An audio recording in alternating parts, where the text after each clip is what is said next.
So the most powerful person in our society is often a 25-year-old person who's never had a job before, who went straight from college to law school. And he's much more powerful than the street cop. The street cop can arrest you, but the prosecutor can set you free.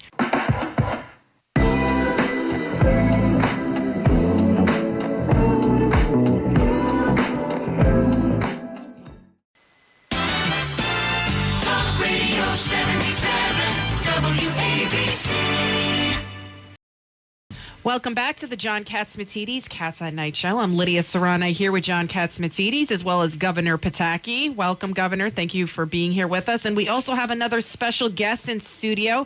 He's a regular television legal analyst, a former prosecutor, and one of New York's premier white-collar and criminal defense attorneys. Please welcome Vinoo Varghese. Welcome, Vinoo. Thank you. Thank you for having me. So you have a lot to talk to us about. What did you want to say about power prosecutors, right? I mean, it's extremely important. Now we have district attorneys. You were here for the debate, right, talking about what laws they didn't want to enforce. I think one of the things, you put things in perspective is look at the power that a prosecutor has. So the most powerful person in our society is often a 25-year-old person who's never had a job before, who went straight from college to law school. And his first job is as an assistant district attorney. And he's much more powerful than the street cop. The street cop can arrest you, but the prosecutor can set you free. The prosecutor can get a search warrant on your home. So this is an issue because in New York and around the country there isn't enough oversight of prosecutors. And last year there was a proposal to have a watchdog for prosecutors, and that ultimately was challenged by the DAs, and it hasn't been brought back. So I mean, most people don't understand it, but until you've actually dealt with it and been on the receiving end of it, or have had a family member who's been, accused, you don't realize how much power a prosecutor has. And again, we're speaking with Vinoo Varghese. And tell us, you have a law firm? Yes, I run a law firm. We're based on Wall Street, to Wall Street. We handle state matters in New York and federal matters all around the country. Can I barge in here for a minute? Forgive me. The whole concept of our criminal justice system is to seek justice, not to seek convictions. That's what they tell you in law school, Governor. And it seems to me that so many prosecutors have lost that approach. It's no longer about doing what's right and getting justice. It's getting a pelt that you can hang on the wall, particularly if it's a high profile, whether it's a political person, a celebrity. You get great fame and your career advances if you prosecute them, even if you're not sure it's a valid case. What can we do to control prosecutors to the point where they seek justice as opposed to convictions? Well, I think there has to be some kind of system of accountability. And New York was one of the most backward states in terms of turning over Brady material, basically material that's favorable to the accused. And they've made some improvements over the last couple of years, but there's really no penalties, right? So if a judge behaves badly, there are consequences.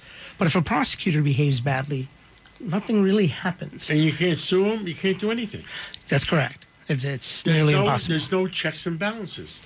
Right. In the Bronx, there was that famous case of a guy who was firebombing like the synagogues and vandalizing them or something. He had 42 charges against him over an 11-day crime spree. And then basically they shopped judges, right? And he ended up getting out on no bail. Or like he just got a disappearance ticket, as we call them. What do you call them? A parking ticket. Yeah. So what's the answer? I mean, there's got to be an answer prosecutors have to have. Right now, we're going after cops because they're saying, well, if you do something wrong, we're not going to protect you, right?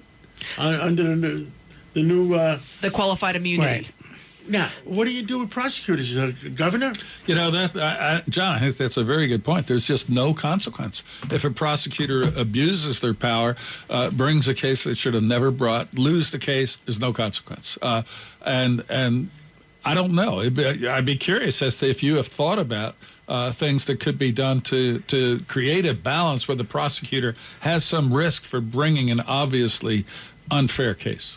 Well, I think the larger point is to have the ability to challenge a prosecutor in court. So when something comes out that something was withheld or a prosecutor behaves badly, there should be a basically almost a prosecutor civilian complaint review board, something that will challenge and actually have teeth so that our prosecutors, can get sanctioned, potentially have his or her license affected. That would change how prosecutors behave if they knew that they could lose their license or be, disbarred. We had Commissioner Ray Kelly on, former police commissioner, and he was saying that the reason Washington Square Park is so out of control and all those people are there is, he said, because the cops know if they go and arrest them, the DA won't prosecute them anyway. So what's the point? Lydia, if I might rant on this.